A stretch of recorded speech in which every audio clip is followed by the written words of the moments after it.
So I want to start off this video by showing you the seagulls from Cuba Beach in Mario Kart 64. Why is this exactly? Because the weird thing about these seagulls is that they have eyes that are really big and really detailed, despite the fact that the player would never be able to get a glimpse of this by normal means of play. And on top of that, these seagulls are fully modeled. They are not paper thin. The sort of thing that you will see all over this video is not the case with these birds. And again, these are a level of detail to these seagulls that is just unnecessary. And on top of that, there's a lot of these seagulls in any given moment when you play the game. So they're a complete anomaly to what you normally see in Mario Kart 64, like for example, in the same stage, these crabs. These crabs are just little billboards like you see all over Mario Kart 64. And if you take the camera right up to their face, you can see that they have green eyes, a detail that again would be really hard to see. But in contrast to those seagulls, this is way more up the alley of what you should set your expectations to. Anyways, that is just a taste to another episode of an ongoing series where we basically take the camera anywhere we want to try to find secrets and new discoveries to some of our favorite games. And today, we're going back to Mario Kart 64. In the past, we looked at Mario Kart 64 with an amalgamation of various Mario Kart games, but today, we're going to be looking at Mario 64 exclusively now that the tools have been updated to allow us to see things that we weren't able to see way back in 2016. So if you'll join me, let's check out tracks in full and AI behavior and awesome little sprite work animations that would have been really tough to see way back in the day. Let's go.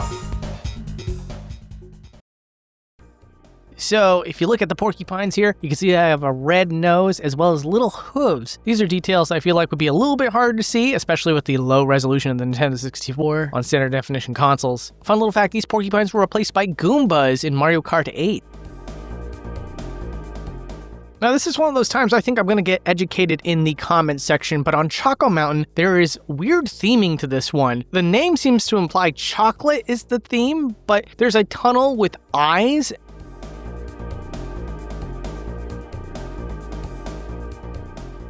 As well as boulders that have eyes and a mouth as well. That might be something that was harder for players to notice back in the day, but the boulders that fall off the cliff have 3 holes in them to represent what seems to be eyes and a mouth. Also, thanks to being able to see everywhere on this map now, we can see where the boulders spawn in, which is well out of bounds here before it's teleported to where they need to go. But seriously, I'm not your all-knowing YouTuber. If anybody wants to educate me in the comment section as to why there seems to be a theme of eyes and a mouth, I'd love to know.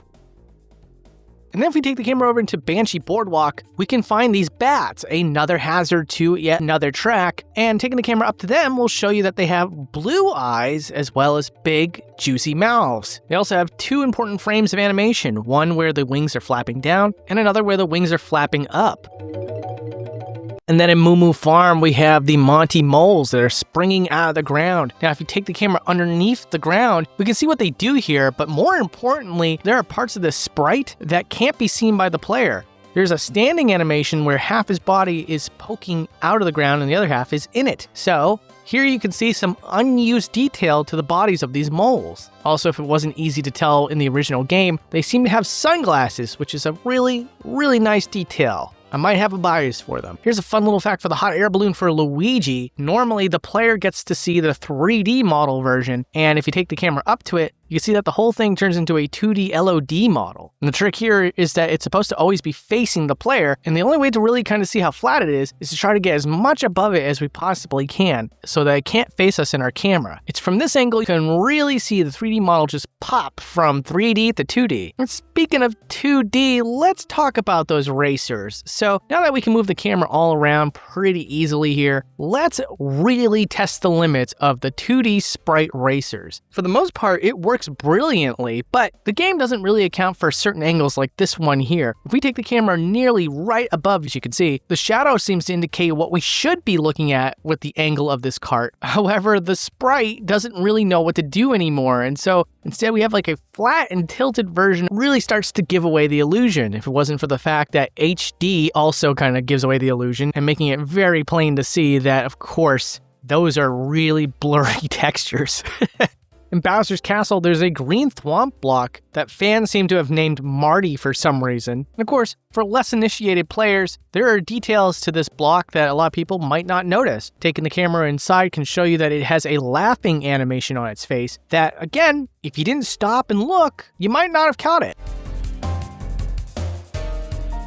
And then there are the snowmen on this track here, and if we take the camera all the way up to it, not only can you see the details of its scarf, but there's actually hidden details to the scarf as well, because this sprite is actually 2 sprites layered on top of each other. So slightly clipping his head can show you a little bit of extra detail to the scarf that would be really hard to see otherwise. So now that we have all the characters on screen all at once, there's no culling, there's nothing getting in our way to seeing what goes on in the world of Mario Kart 64. Some of the stuff I really wanted to show you is that, yes, the blue turtle shell does in fact travel all the way across the track to get to the person in first place. There is no trickery here where it's calculating speed and just sort of teleporting this thing to people. Even in one-player mode, you can be rest assured that the blue turtle shell is in fact moving across the track in real time. And I did want to address probably one of the most highly requested things for Mario Kart 64, which is what does it look like when the rubber band AI is following the player or catching up to the player? Well, funny enough, before I could get to this episode, there was another YouTuber called Abyss that had a whole video on the many things that CPUs do to catch up or cheat to get to the player. But today, I asked him to come here and guest just to kind of go over and talk about what goes on with the speed of a CPU that allows them to catch up to you so easily. CPUs are divided into 2 different types, rivals and non-rivals. At the start of a cup, 2 characters are chosen to be the player's rivals, and they're given special abilities, with a boosted top speed being the biggest. As long as a rival isn't in first, they'll get a top speed between 70 and 80, which lets them catch up to the player very quickly. Once a rival reaches first, their increased speed is reduced, allowing the player to overtake them and keep the race competitive. For non-rival CPUs, if they ever come within a certain range of a rival, their speed becomes capped at about 45, so they'll never catch up with a rival or place higher than 4th if a player is in 1st, 2nd, or 3rd, which keeps the rivals competitive with the player across the cup. And thank you to Abyss. When you get a chance, please check out his video at the end of this one. It's a really good one, guys. And now we're going to do something that I don't normally do here on Boundary Break. We're just going to tour a lot of zoom outs of all the various tracks now that we can look at them without culling. Due to the limited nature of Mario Kart 64, combined with the aggressive culling that this game had to have at the time in order to make it run, seeing these tracks in motion, in engine, and seeing these Nintendo 64 style tracks in full view is kind of a beautiful thing. And before we move on to the next track, I do want to take the camera up to the Koopa at Koopa Beach. I am just sad, guys, because it took me probably decades to realize that is a rock formation in the shape of a Koopa. Granted, I did figure it out before becoming a guy that does YouTube videos, but I did just want to share my embarrassment with you. Anyways, moving on from there, Toad's Turnpike is probably one of the most beautiful zoom outs in the entire game. Due to the fact that there are so many moving vehicles that operate on this track, looking at Toad's Turnpike from afar is truly a sight to behold. There are so many vehicles, in fact, that are operating on this track that I couldn't even bother to count them all out for you.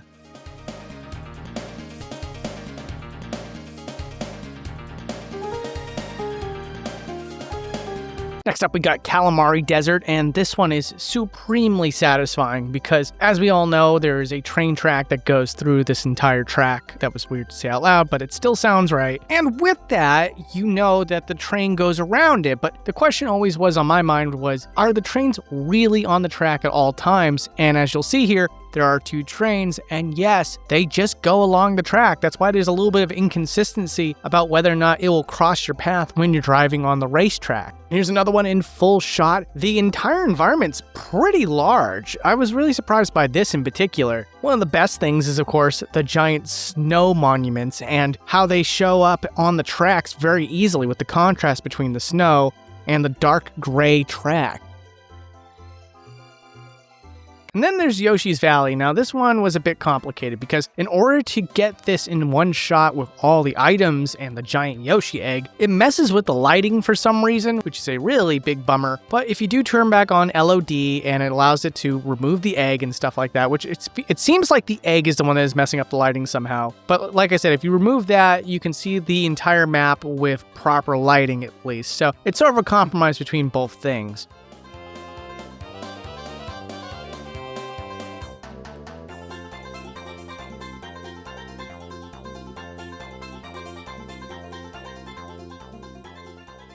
Bowser's Castle is another one that's a ton of fun to look at out of bounds because everything is housed inside those castle walls perfectly. From this angle, you can see that it is pretty much the most complicated looking environment in the entire game. There are so many biomes that you drive through in any given time, and just seeing it all at once like this is just really, really nice.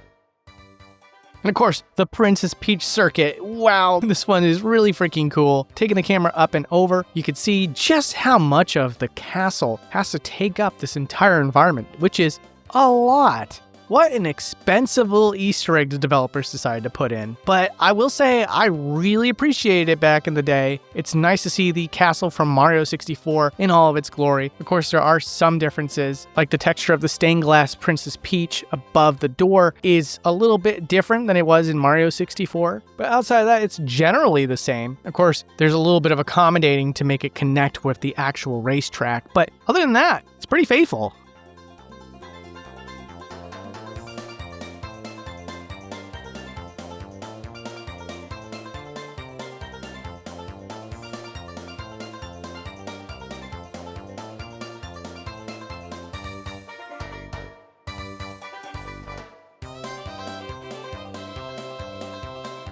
And then Wario Stadium is a lot of fun to look at, simply because the developers wanted to house it all inside of a stadium with an audience. So to do that, it just looks like a legitimate dirt track. It's great. And it also just kind of shows the ingenuity of the developers and how they made these tracks. It's such a fun track to play as, and yet it also looks so professional when you see the entire thing all in one shot.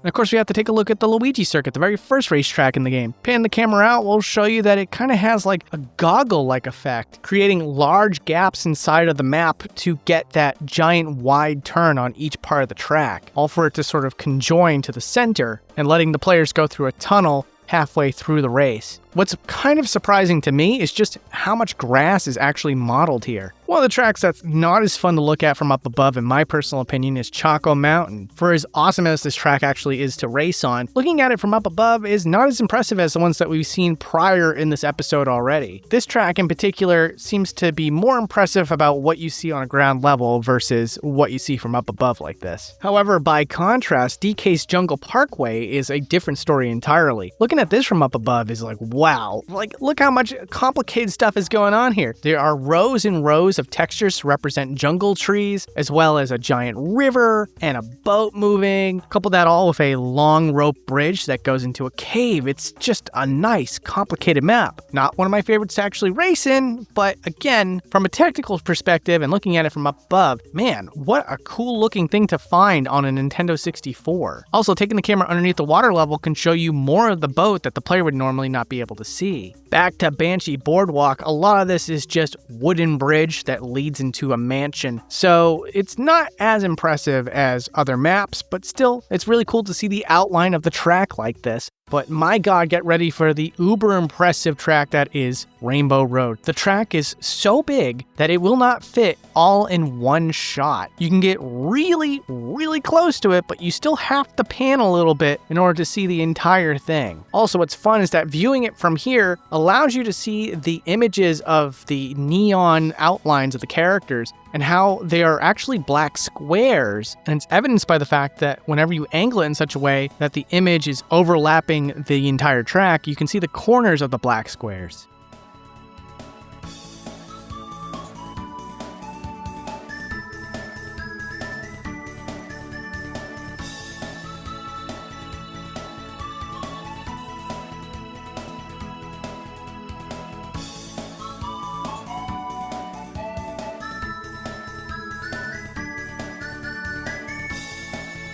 Now, the camera tool was not working on the multiplayer battle mode maps, but thankfully there were codes where you could jump high into the sky, and by doing that, you can see the entire map in one shot. There isn't anything out of bounds, it seems like, but still, seeing these maps from an angle that you were never intended to see is just such a beautiful thing all these years later.